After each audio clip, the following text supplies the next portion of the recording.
Warrior, I am sick, and you should be too. The National Center on Missing and Exploited Children, commonly referred to as NCMEC, just released their 2025 report about exploitation and online enticement of our kids. Now, these are staggering numbers. It's hard for me to even share these with you, but I want to remind you, the biggest consumer, this is why I'm sick, the biggest consumer is America of this content. Sextortion, CSAM, child sexual abuse material, everything that goes along with all of this. But let me get down to some of the facts here. More than 1.4 million reports of online enticement. Online enticement, so an individual trying to entice a child through images, through language, through meeting them in person. More than 113,000 reports involving child sex trafficking and exploitation. We're not talking now, let's get something clear. We're talking about children. I'm giving you numbers. You should be sick alongside with me because we are talking about actual children right here, 113,000. The internet has become the playground for these predators. Classroom have become sites for predators, right? Because just think about it. The classrooms have put things online. We've got the sports groups, the after school groups online. Everybody's on a chat. It's all becoming one big mishmash of predatory behavior. More than 50,000 reports alone of financial sextortion. Now remember, these numbers are what are reported to the cyber tip line. By the way, this is a resource you should have handy in your home, cybertipline.org. This is the place you report any of this kind of behavior. You're not getting in trouble. You are just reporting it, and they will take over the National Center on Missing and Exploiting Children for you. You must keep a record, which would be local law enforcement, 1-800-CALL-FBI. You want to have a report with your local FBI office. There are several around the United States. They will connect you. And also cybertipline.org. You always want to have those steps ready because we want to find these people and hold them responsible. The good news is that you as parents, as caregivers, are not powerless because we are talking about it. As hard as it is for me to talk about this and share this information with you, it's vital that we do so you know what's going on. Because awareness is prevention. Discussing, conversations, this video now is prevention. That's why I want you to share it with family members and community members, friends. And we must stand together and protect our children. What stood out for me is just the sheer volume of reports from a year ago.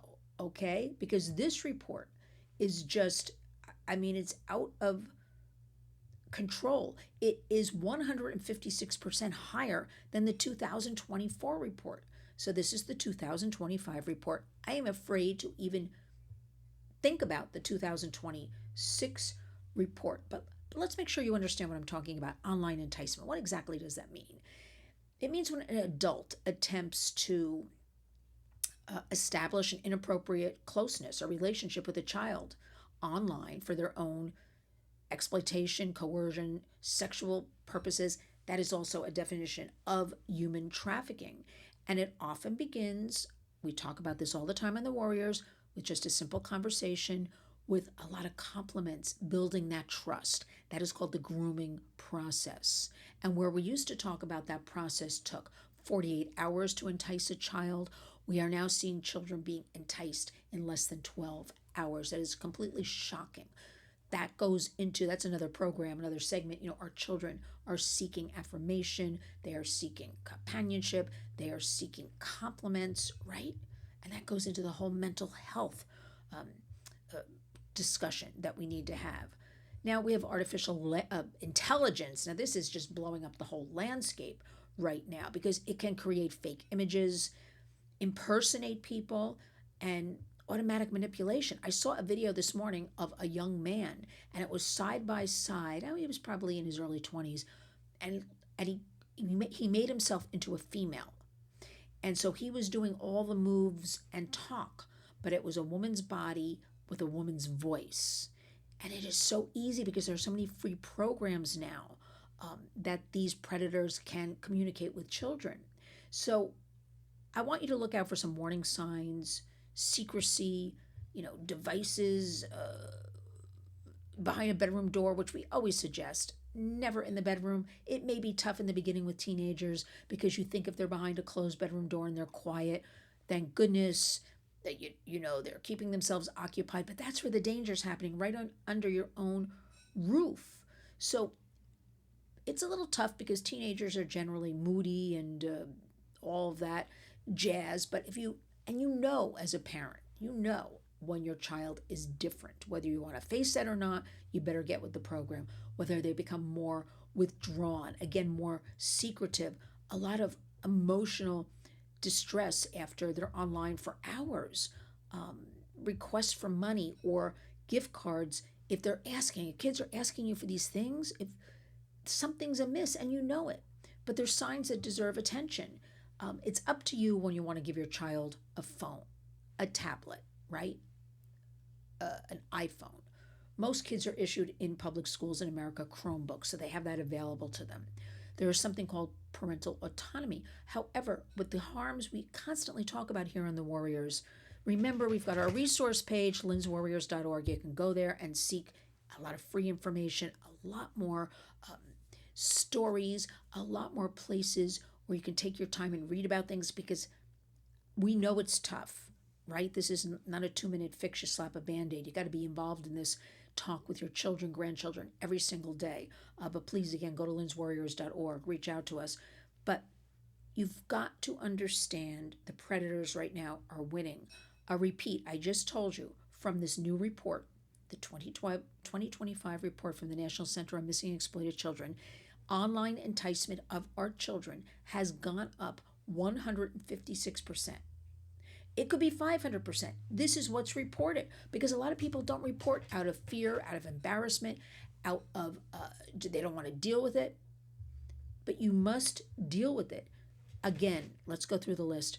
Try to know what apps your kids are on. You're going to the app store. Some of these cost money. You're paying for them. Before you pay for something, really do the research. And that doesn't just mean the app store, a rating system for children, because we also know that over 50% of the ratings on the app store, something might say 4+, 8+, 12+, we know over 50% of them are not correct. They have sexual content. So you've got to look at these things yourself and make the decision. You have to delay. Delay is the way. That is a line we have stolen from our friend Chris McKenna at Protect Young Eyes. Another great resource, protectyoungeyes.com. Why does a child at 5, 7, 9 years old need a phone? They do not. Again, keep the devices out of the bedroom. Judgment free, everybody. It might be hard as the adult. Kids do dumb things. We all do dumb things. No screaming, no yelling. It's about discussing, letting that child feel confident enough they can come to you even if they've made a mistake. Do things together. When we talk at the Warriors about a family digital partnership, don't just enact the safety features and say you can do this, you can have this. Sit down together and figure it out. Remember, kids are savvy. They know how to do all this stuff or get around features. So do it with them. They like that, right? They want to be part of it and teach them no matter what, because it happens today. I'll never understand it. First of all, never share an image online, strangers, okay? Online acquaintances. A child thinks they're a friend. They're playing a game with somebody for a year, perhaps, right? They think it's their friend. They don't really know who's on the other side. There's no sharing. And a side note, parents, you are creating a lot of turmoil because we have said for years, do not share your children's images online. And what do most of you do? You do it. And we know you're proud of your children and you want to show their graduations and their birthdays and their camps and their schools and when they win awards. You cannot do it because you're handing them your children. They are creating pornographic images, videos, as we sit here and I tell you about this. Please utilize resources, again, from the Warriors. Also, the National Center on Missing and Exploited Children. That website is missingkids.org. You can find so much there, as well as the cybertipline.org. You must stay involved in your child's digital life. Remember, this is the final note I want to leave you on. No app or algorithm can replace engaged parenting. Look, none of this is about politics. None of this belongs to Democrats, Republicans. This belongs to us in America. We must come together and talk about this and agree that childhood is precious and we believe at the Warriors, and I think you'll agree, the technology needs to work for our children, our families. We don't work for it. So talk to your children, know what's going on, and never underestimate the power of a person who pays attention, because awareness does indeed save lives. And I want to thank you for all of your support, all of goods, services, donations, sharing these videos. Everybody can and must do something in 2026. We're halfway through the year. I'm giving you incredible facts about online enticement of our children. We cannot accept it. We need to fight back appropriately, and that starts in your home with your children. Share the video, and thank you. Remember, community creates change. When you wake up each and every day, go out and be a warrior.